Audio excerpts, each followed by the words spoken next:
What's up, everybody? It's the Rogue in Disguise, North American community contributor for World of Warships Blitz. And if this is your first time here or been here for a while, well, make sure you hit that like button, you hit the subscribing, you turn that bell to all to catch all that we do for World of Warships Blitz. Oh, but yes. And today, we got something kind of cool for you today. We're going to be talking about the SanZang and the differences of what this ship is versus the Saipan, because this is what this ship is based off. This is a Saipan class carrier vessel. And there are a couple of significant differences between this and the Saipan. So let's dive right into it. Let's not waste any time on it. And let's go and compare the two of them right now. So the major difference is between the two of them right now is the ship skills. Well, first of all, the Saipan does not have any ship skills whatsoever. The SanZang actually has Air Defense Alert 1, which is not bad. Stat-wise, the SanZang has a little bit more health. Fire and flooding resistance is a little bit better at 2.5% more than the Saipan, which is nominal. The SanZang is a little bit quicker up to full speed, but not by much. The max traverse speed on the rudder is a little bit faster, not by much, by 0.2. Very, very nominal numbers. Carrier air group is interesting. Okay, first of all, you're going to have torpedo bombers per squadron of 4 versus the torpedo squadron of 3 on the SanZang. Torpedoes per plane is going to be 2 versus 1. And the torpedo bomber preparation time is a little bit faster on the Saipan by a minute, or excuse me, by 1.2 seconds, not by much. Torpedo bomber health pool is going to be a lot better on the SanZang. Honestly, it's not too bad.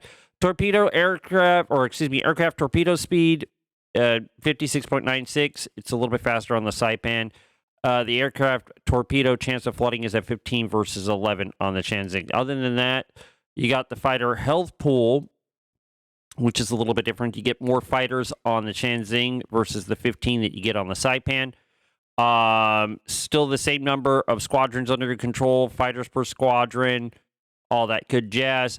The fighter health pool is a little bit more, and it does a little bit more damage by like 4 more damage, and it has like another maybe 60, 80 health to it in its pool. Not by much. I think it's like 66.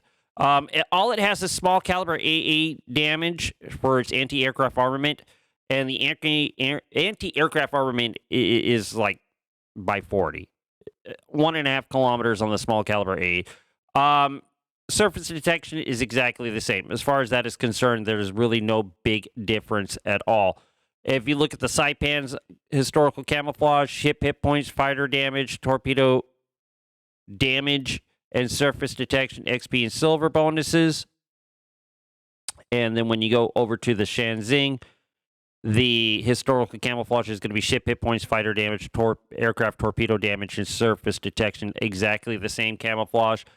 Battle honors, again, you get 2, which I don't understand. The Saipan is also a premium. Why we're only getting 2 battle honors for premium ships, while regular tech tree ships get say for an example here, from the Lexington, it's got 4. So I don't understand why we're only getting 2. Maybe the rewards are so good on it. I don't know, honestly, and I don't think the rewards are that grandiose.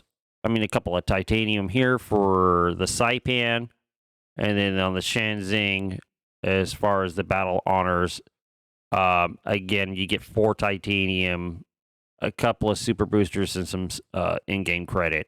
Not that great.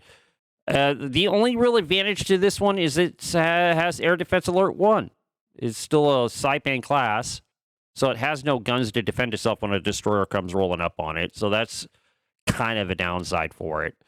Overall, I did find it fun. I'm not a big aircraft carrier guy. I did find the Saipan class carrier vessels, when I played them before, were really fun. In comparison to that one, is this one better than the other, or that it's nominal differences between the two? You get a little bit more fighters here, a little better bomber health here. better attack time over here and a better preparation. It's nominal difference. Does it really affect the gameplay of how a Saipan class carrier vessel plays? No. No, it does not really. Maybe you get an extra plane here, maybe a bomber there, but overall, it's not that grandiose of differences in play style in itself, from what I understand from other carrier vessel players as well. And I've spent a little time talking here and there. As far as the aesthetics look, I mean, the aesthetics is, I think, is looking pretty nice, honestly. I think I do like the gold kind of brick. I think this is kind of brick right here. I guess it's kind of a brick lay. I think it looks kind of cool, and it's got the little dragon head right here and little, I guess, talisman type wards or whatever that's up in the front, and how the planes are presented on the top are really nice too. I think that looks like a good aesthetic right there. Of course, naturally, it has the Pan-Asian flag on there, which is appropriate for it. I mean, is there something better for it? I don't know. I mean, all it has is that particular camouflage for it. It doesn't even allow you to use the other camouflages for it, so I don't even know. So, I mean, honestly, how would I rate this ship on a scale of 1 to 10 in comparison to the Saipan? I'm not a carrier vessel player, guys, so if I had to say anything for my experience of playing this vessel over the weekend and the last little bits here and there and stuff like that, doing stuff on the Lolo, I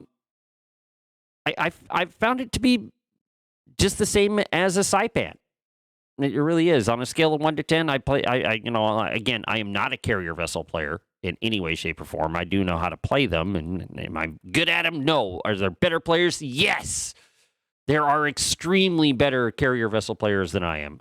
There are a ton of them more. I'm a battleship cruiser, an occasional destroyer guy when it comes to carrier vessels, and I'm like that. But on a scale, honestly, between 1 and 10, legitly on a scale of between 1 and 10, I have to give this one a solid 8. Is it the end all, the be all, the all carrier vessels in tier 8? No, because you got Enterprise, you got Hornet, you got Lexington, you got, the Saipan in there. And honestly, now the SanZang's in there. They're all good for what they do. I mean, honestly, I'm not mad at this vessel at all. I mean, honestly, it's kind of a cool vessel. It played out just well. I mean, like I said, it plays exactly like a Saipan with a little tweak here and there, having the Air Defense Alert 1. Stat-wise, I didn't feel anything different as far as maneuverability or anything like that, but I give it a solid 8 for what it is. Is this something I'm going to put in my shipyard? No, because, again, I am not a carrier vessel player. I am a battleship, cruiser, sometimes destroyer player. Typically battleships and cruisers where I like it at because they're a lot of fun. Destroyers are a lot of good when we want to do destroyer stuff. Carrier vessel stuff, I just never found an interest in it. And it's not my thing. Now, the PC version, I'm all over it. But then again, I'm still waiting for submarines. But then again, that's neither here nor there. All right, so if you guys like this video, make sure you hit the like button, you hit the subscribe, and you turn that bell to all to catch all that we do for World of Warships Blitz. Oh, but yes, I am the Rogue in Disguise North American community contributor for World of Warships Blitz. Check out the link in the description to check out all of our social media posts. You never know where I'm going to be posting stuff or anywhere like that. Oh, but yes, so until the next video, guys, don't do anything I wouldn't do twice. Oh, but yes.